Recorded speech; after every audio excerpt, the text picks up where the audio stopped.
The Watcher. The Watcher. I was hoping you'd pick that. uh, Series with Naomi Watts as the lead, but it's an excellent cast all round. Begins where she and her husband discover their dream home that they, extend themselves for to acquire out in the suburbs. She is an artist, and he is something corporate that they never make clear, but is hopefully soon to be partner. And she is now selling art. They have two children and head off to the middle of nowhere, except it's not a lovely community, except all of the neighbors are a little bit weird.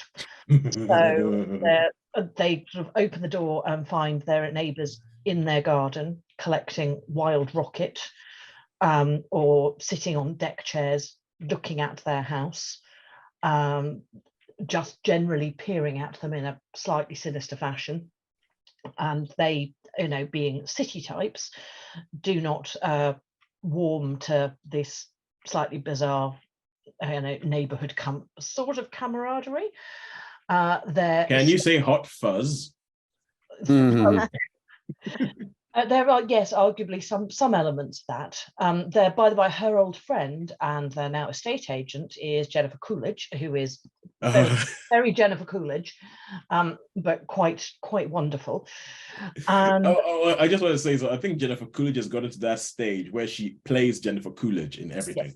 yeah, she firmly is Jennifer. She is a true Jennifer Coolidge in this, plus being an estate agent. And they start receiving mystery letters from somebody who signs themselves the Watcher, who says how much they like watching the house, and isn't it a lovely house, and it's so nice to see these new people in there, and isn't this all just lovely. And it's fundamentally quite creepy. And they also find one of their neighbors in the house inside their dumbwaiter, because why not? And so they become concerned for their general safety and get locks put on and security cameras with a very very nice young man who's 19, who comes along and sets up the security cameras for them and with his new company. And yeah, bizarre things ensue. Everything is very tense.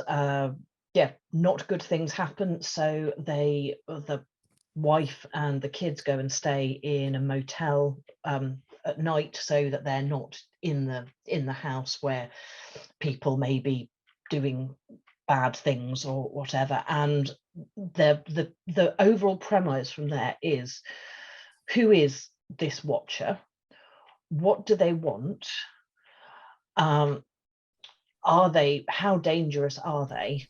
And how will all of the family's lives sort of fall apart when put under this kind of very weird pressure?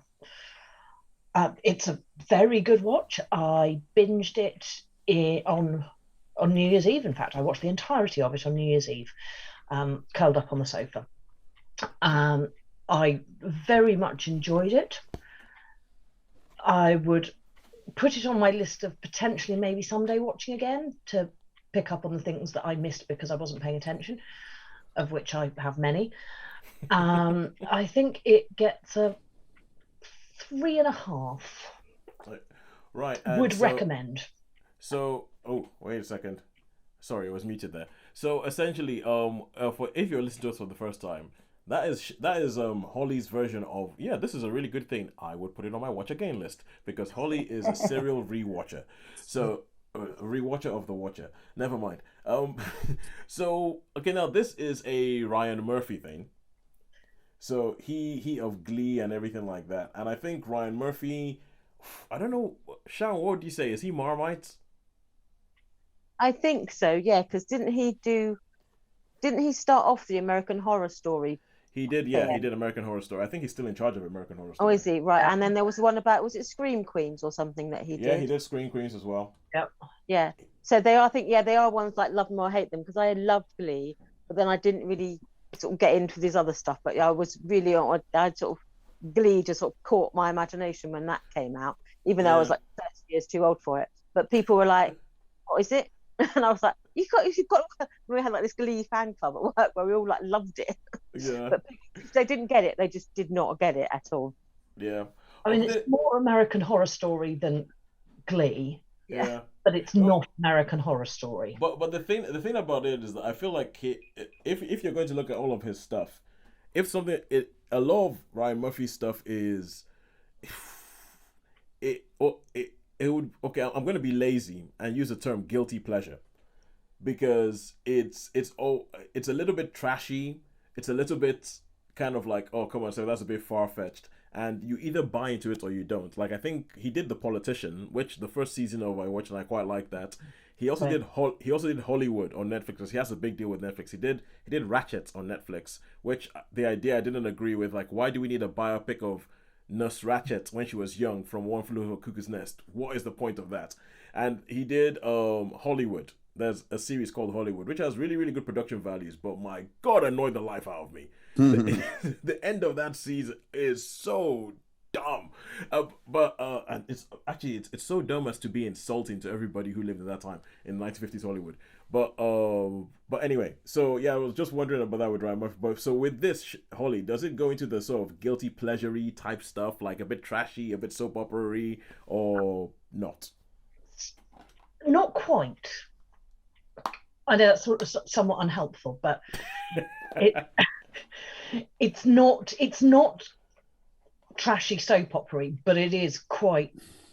Some of it is quite bizarre. So again, it's more American Horror Story than Glee, but okay. No, I think it's more watchable than. It's not quite. It's not trash. Okay. So it's not sort of like, okay, it's bad, but you kind of enjoy watching it. You think this is actually kind of good. Yeah. Okay, cool. That's what I wanted to get to.